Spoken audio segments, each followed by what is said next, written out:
Halo, Assalamualaikum warahmatullahi wabarakatuh. Halo, nama saya Malcolm Mahmuda. Saya dari kelompok Datas TPK. Kali ini saya ingin presentasikan tentang fiber optik. Apa itu fiber optik? Oke, mari kita lihat. Oke, ya kita di sini kita belajar DPK, ya dasar-dasar program kejuruan. Perkembangan teknologi fiber optik. Pada awalnya, teknologi fiber optik hanya digunakan untuk mengirim gambar hingga penelitian lebih menemukan bahwa teknologi fiber optik dapat digunakan untuk mengirim informasi dalam bentuk gelombang cahaya yang lebih cepat dibanding jaringan yang sudah ada saat itu. Ya. Transmisi yang dilakukan pada kabel fiber optik memiliki kecepatan yang tinggi karena sistem kerjanya menggunakan pembiasaan cahaya. Kalian bisa ketik sendiri ya, itu linknya. Atau guru kalian juga akan memberikan linknya. Ya. Oke, kabel serat optik. Bagaimana cara kerjanya?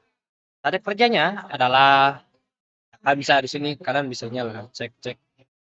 Nanti kalian dikasih sama guru kalian ya. Kasih sama guru kalian linknya. Bagaimana cara kerja internet? Oke. Mengenal kabel fiber optik. Kabel fiber optik memiliki ukuran 120 mikrometer ya, dan biasanya dibuat dari bahan kaca atau plastik. Kecepatan kabel fiber optik bisa mencapai 1000 Gbps dengan jarak hingga ribuan kilometer, sehingga menjadi salah satu faktor penyedia layanan internet kabel memilih menggunakan kabel fiber optik. Jenis kabel fiber optik. Fiber optik mode tunggal ya, atau single mode ya. Terus juga ada yaitu kabel yang yaitu fiber optik mode tunggal, yaitu kabel yang memiliki transmisi tunggal dan hanya bisa melakukan transmisi cahaya melalui satu inti dalam satu waktu. Gitu ya. Kabel jenis ini memiliki ukuran sekitar 9 mikrometer. Biasanya digunakan untuk menyebarkan cahaya dari sinar inframerah dengan panjang gelombang 1300 sampai 1500 nanometer. Fiber optik mode multi sih ya, mabes. Yaitu kebalikan dari kabel fiber optik yang mode tunggal ya. Pada kabel ini memiliki inti yang lebih besar dengan ukuran sekitar 625 mikrometer. Kabel mode ini bisa mentransmisikan banyak cahaya dalam satu waktu saya bersamaan, dan biasanya digunakan untuk tujuan komersil. Kabel mode multi juga bisa mengirimkan sinar infrared mulai dari 850 sampai 1300 nanometer. Nah, sekarang ada tipe kabel fiber optik. Berikut merupakan beberapa contoh kabel fiber optik: armor cable, simplex cable, deep cord cable, low smoke zero halogen, ada hybrid and composite cable, ada aerial cable atau self supporting, ada breakout cable.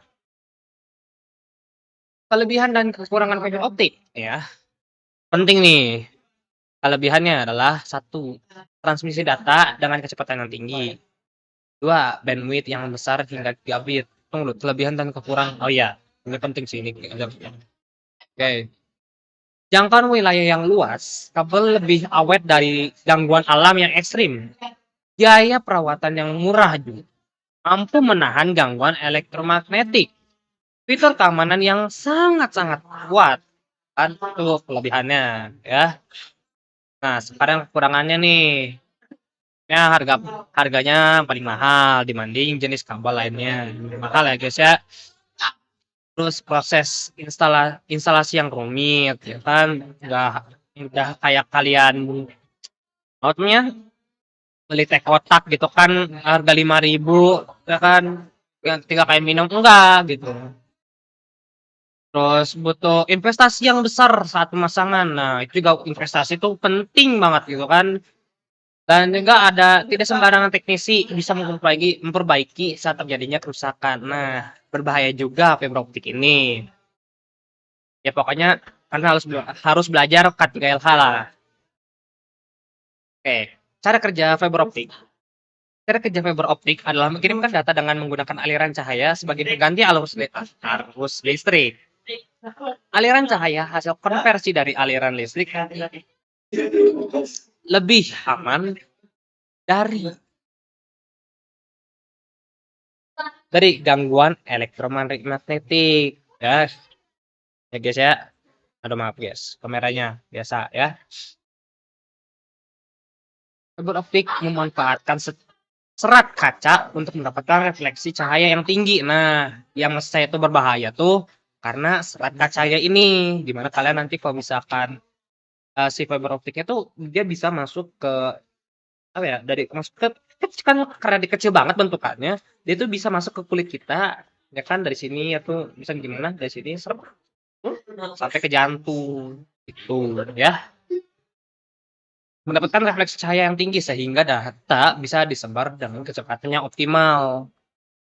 Sumber refleksi tersebut dari cahaya yang berada pada serat kaca dengan suhu terendah.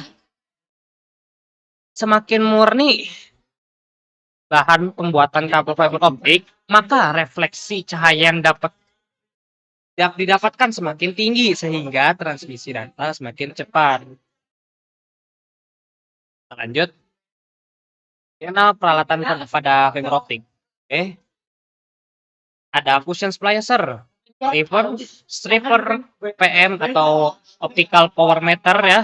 Jadi singkatannya OTDR juga tuh optical time domain reflectometer. Nah, itu ya slide ada sulit itu reflektor ya. Ya, reflektor. Meter, ada light source juga, optimal fiber identifier 0F1, ada visual fault locator atau singkatannya VLF. Oke.